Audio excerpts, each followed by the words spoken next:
പ്രാണൻ പ്രാണൻ. പിന്നെ അടുത്തത് വേണമെങ്കിൽ നമുക്ക് അപാനൻ എന്ന് പറയാം, പിന്നെ വ്യാനൻ എന്ന് പറയാം, ഉദാനൻ എന്ന് പറയാം, സമാനൻ ഉദാനൻ പറയാം. ഈ പഞ്ചപ്രാണനും എവിടെയാണ് സ്ഥിതി ചെയ്യുന്നത്? പ്രാണൻ എവിടെയാണ് സ്ഥിതി ചെയ്യുന്നത്? നാസികാഗ്രഹം, വായ, ഹൃദയം, നാഭി. ഈ 3 സ്ഥലത്താണ് നമ്മൾ എന്ത് ചെയ്യുന്നത്? നമ്മുടെ പ്രാണൻ്റെ സംഗതിയുള്ളത്.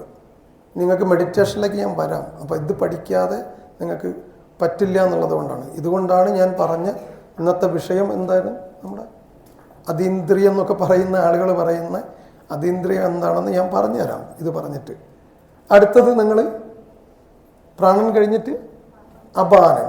എല്ലാവർക്കും അറിയാം, പഴയ ആളുകളോട് ചോദിച്ചറിയാം, അപാനവായുവിൻ്റെ എന്തോ ഒരു തകരാറുണ്ടെന്ന് പറയും. എന്താണ് അത്? അതിൻ്റെ കേന്ദ്രം എവിടെയാണ്? അപ്പോൾ അത് വൻകുടലിൽ സ്ഥിതി ചെയ്യുന്നു. വൻകുടലിൻ്റെ പ്രവർത്തനം അല്ലേ കാര്യങ്ങളാണ്. അടുത്തത് വ്യാനൻ കണ്ണിലും കാതിലുമുണ്ട്, ശരീരത്തിൽ പൂർണ്ണമായി ഉണ്ട്. ഇത് നിങ്ങൾ പുസ്തകത്തിൽ വായിക്കുന്നതാണ് ഞാൻ പറഞ്ഞു തരുന്നത്. ഇനി ബാക്കി അങ്ങോട്ട് പറയാം. അടുത്തത് സമാനൻ ശരീരത്തിലാകമാനമുണ്ട്. ഉദാനൻ എവിടെയാണുള്ളത്? കൈകളിലും കാലുകളിലുമുണ്ട്.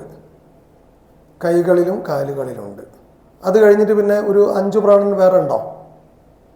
നാഗൻ, കൂർമൻ, കൃഗരൻ, ദേവദത്തൻ, ധനഞ്ജയൻ. അപ്പോൾ ഞാൻ ചോദിക്കുന്നത്, നാഗൻ്റെ പണി എന്താണ് ശരീരത്തിൽ? എക്കിൾ. അത് ആ വായുവിൻ്റെ പ്രവർത്തനമാണ്. അടുത്തത് കൂർമൻ. ഇപ്പം ഞാൻ ചെയ്തുകൊണ്ടിരിക്കുന്നത് എന്താണ്? കണ്ണ് ചിമ്മുക. ഇപ്പം നാഗനും കൂർമനും കഴിഞ്ഞു. പിന്നെ കൃഗരനാണ്. നമുക്കിതപ്പം തുടങ്ങിയിട്ടുണ്ടാവും. വിശപ്പ്. രാവിലെ ഭക്ഷണം കഴിച്ചിട്ടുണ്ടാവും ഉണ്ട്. അപ്പം കൃഗരൻ്റെ പ്രവർത്തനമാണ് നിങ്ങൾക്ക് വിശപ്പ്. നല്ല പേരുള്ള ഒരു പ്രാണനുണ്ട് നമ്മുടെ ശരീരത്തിൽ. ദേവദത്തൻ. എന്താണത്? ദേവദത്തൻ്റെ പ്രവർത്തനം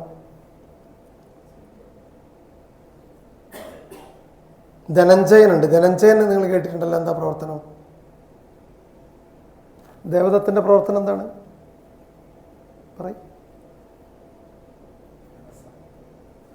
പുസ്തകം നോക്കണോ? ശരീരത്തിൻ്റെ